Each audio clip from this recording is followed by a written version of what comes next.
Welcome to the Ghana Education Service Promotion Aptitude Test Preparation. Today, we shall look at Part 2 of Learning Theories. A theory is a set of principles or laws about a phenomenon that seeks to explain the occurrences of the phenomenon and also predict its occurrences in the future. A learning theory, therefore, is a set of concepts or constructs that explain how learning occurs in an organism and thus can also predict how learning will occur in a given situation. The approaches to learning are rooted into major paradigms, the behavioral approaches to learning and the cognitive approaches to learning. Let's first look at the behavioral approach. Behaviorism, also known as behavioral psychology, is a theory of learning based on the idea that all behavior is acquired through conditioning. Conditioning occurs through interaction with the environment. Behaviorists believe that our responses to environmental stimuli shape our actions. Behaviorism is the view that behavior should be explained by observable experience, not by mental processes. For behaviorism, behavior is everything that we do that can be directly observed, such as a child creating a poster, a teacher smiling at a child, and so on. It places emphasis on experience, especially reinforcement and punishment as determined by learning and behavior. Mental processes are the thoughts, feelings, and motives that each of us experiences but cannot be observed by others. For behaviorism, these thoughts, feelings, and motives are not appropriate subject matter for a science of behavior because they cannot be directly observed. Classical conditioning and operant conditioning, to behavioral views that will be discussed shortly, adapt this stance. Both of these views emphasize associative learning, which consists of learning that two events are connected associated. For example, associative learning occurs when a student associates a pleasant event with learning something in school, such as a teacher smiling when the students ask a good question. Now let's look at the cognitive approach.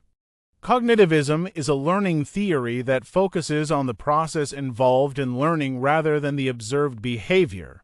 Knowledge can be seen as a scheme or symbolic mental construction, and learning is defined as a change in a learner's schemata. The four main cognitive approaches to learning are: 1. Social cognitive approach, with emphasis on observation learning, which explains that students learn what they observe and model after what they see another do. 2. Cognitive information processing, focusing on how learners process information through attention, memory, thinking, and other cognitive process. 3. Cognitive constructivism emphasizes the learner's cognitive construction of knowledge and understand. And 4. Social constructivism emphasizes collaboration with others to produce knowledge and understands. Let us now look at the instrumental conditioning Thorndike. In this types of learning, which is also known as the trial and error learning, Thorndike placed animals in problem-solving situation where they manipulated their environment and thus produced entirely new condition responses. Thorndike developed 3 laws of learning. 1. The law of reading. This law states that when the learner is physiological and psychologically ready for a learning task, learning is effectively accomplished. 2. The law of exercise. It refers to the fact that the more frequent a learning task is practiced, the more easier it is for the learner to recall or remember. The less often the learner exercises, the more difficult it is to recall from memory. 3. The law of effect. It refers to the strengthening or weakening of connection as a result of its consequence. The consequence of an action will determine whether the action will be repeated or not. Actions with pleasurable outcome will be repeated, while actions with pleasurable or painful outcomes will be avoided. Here are some educational implications. 1. Since practice results in perfection, basic skills and knowledge need to be practiced or the pain or that point of overlearning if they are to become available for efficient functioning use in the future. This is why drills and quizzes and other forms of distributed practice are so important. 2. The appropriate motivational techniques must be employed by the teacher to get students ready for the new learning task. 3. Teacher must also take into consideration the maturity level of the pupil when planning the learning task. The operant conditioning in this type of learning, B.F. Skinner 1938 demonstrated how he could increase the frequency of any particular operant behavior by rewarding the animal for performing that behavior. Delivery of reinforcement was made contingent on performance of the behavior, so that animal had to perform the behavior in order to get the reward. He defined reinforcement as any consequence that increases the frequency of some operant or desirable behavior. Skinner's reinforcement consists of either giving the organism what he wants or taking away what it does not want. On the contrary, punishment is withering, giving the organism what it does not want or taking away what it wants. Operant conditioning is accomplished through the following basic mechanisms. 1. Positive reinforcement. Responses that are rewarded are likely to be repeated. 2. Negative reinforcement, or responses that escape from a painful or undesirable situation, are likely to be repeated. 3. Non-reinforcement. Responses that are not reinforced are unlikely to be repeated. Ignoring students who call out answers without raising their hands will extinguish the tendency to call out answer without being called. For punishment, response that bring painful or undesirable consequences will be suppressed, although the behavioral potential will remain and response may reappear if reinforcement contingencies change, creating the care that could lead to resurgence of lateness to school. Educational implications. 1. Students' correct response should be reinforced.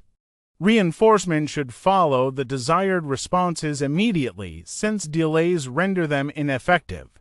The common reinforcements in the classroom include praises, nodding, clapping, and awarding of grades, as well as granting special privileges to students who provide the required responses. 2. Break down difficult tasks into manageable units and provide reinforcement after the accomplishment of each task. 3. Vary the reinforcement scheme to get a fixed ratio and variable ratio number of responses. The reinforcement, it is the presentation of a stimulus to an organism that increases the likelihood of a prior behavior reoccurring. A reinforcer is any stimulus that strengthens a response by A. The presentation of a positive stimulus. B. The removal of a negative stimulus. Thus, there is positive reinforcement as in the first instance and then negative reinforcement as in the latter.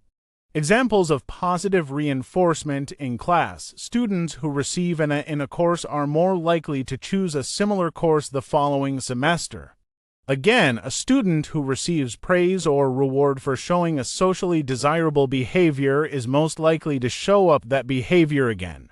Examples of negative reinforcement include the following: removing a student from sitting with his or her best friend at the back to the front seat to prevent him or her from not concentrating on the classroom, i.e., removing him from the back seat in order to increase the likelihood for him to pay attention or concentrate on class work. Note that both positive and negative reinforcement functionally increase the occurrence of behavior. Let us now look at the types of reinforcement. 1. Primary reinforcement. These are those that affect behavior without the necessity of learning. For example, food, water. In a sense, they are natural reinforcers. 2. Conditioned reinforcement. They are stimuli that acquire reinforcing power because they have been associated with primary reinforcement. For example, praise and money are also referred to as social reinforcers. Punishment. A classroom teacher may withdraw a positive reinforcer, for example, say that a child cannot or will not go to the movie or entrainment, or introduce something unpleasant, for example, scolding. Skinner believed that these two types of actions constitute punishment. Note the two kinds of punishment mentioned. 1. Something aversive, unpleasant appears after a response, for example, scolding a child for misbehavior. This is called positive punishment.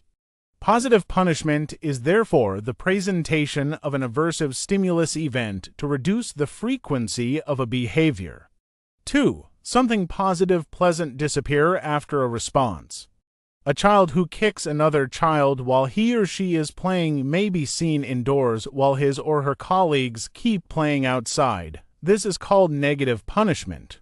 It is the withdrawal of positive consequences that serves to reduce the frequency of some behaviors and may serve as punishment. Constructivism. Constructivism is a learning theory found in psychology that explains how people might acquire knowledge and learn. Therefore, it has direct application to education.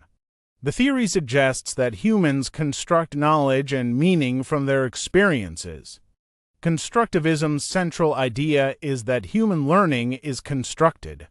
Learners build new knowledge upon the foundation of previous learning. Two important notions orbit around the simple idea of constructed knowledge. The first is that learners construct new understandings using what they already have. There is no tabula rasa on which new knowledge is imprinted. Rather, learners come to the learning situations with knowledge gained from previous experience, and that prior knowledge they will construct from new learning experience. The second notion is that learning is active rather than positive. Learners who confront their understanding in light of what they encounter as inconsistent with their current understandings can change to accommodate new experiences. Learners remain active throughout this process. Implications of constructivism in teaching. 1. First, teaching cannot be viewed as the transmission of knowledge from enlightened to unenlightened. Constructivist teachers do not take on the role of the sage on the stage. Rather, teachers act as guides on the stage who provide students with opportunities to test the adequacy of their current understandings. 2. Secondary. If learning is based on prior knowledge, then teachers must note that knowledge provides learning environments that exploit inconsistencies between learners' current understandings and the new experiences before them. This challenges teachers, for they cannot assume that all children understand something in the same way. 3. Third, if students may apply their current understandings in new situations in order to build new knowledge, then teachers must engage students in learning. Bring students' current understanding to the forefront. 4. Finally, if new knowledge is actively built, then time is needed to build it.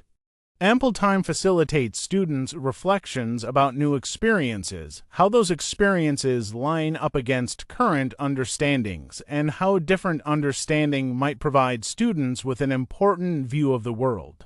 Humanism. The founders and proponents are Abraham Maslow, Carl Rogers, and others. The basic idea is that learning is a personal act to fulfill one's potential. To the humanist, a learner is viewed as one with affected and cognitive needs. With an emphasis on the freedom, dignity, and potential of humans, learning is student-centered and personal, facilitated by teachers, and with the goal of developing self-actualized people in a cooperative and supportive environment. The concept of motivation is defined as an internal state that arouses us to action, pushes us in particular directions, and keeps us engaged in certain activities. To motivate, therefore, means to be moved to do something. Types of motivating. Intrinsic motivation has been defined as a. Participation in an activity purely out of curiosity, that is, the need to know about something. B. The desire to engage in an activity purely for the sake of participating in or completing a task. C. The desire to contribute. Extrinsic motivation refers to motives that are outside of and separate and are not inherent in or essential to the behavior they cause. The motive for the behavior is not inherent in or essential to the behavior itself. If a student studies hard to do well in a test because a good grade will result in a brand new car, then the motive is not what it is intended to do, obtain knowledge. Thanks for watching, and smash the like button on YouTube to share it with others. See you in the next video.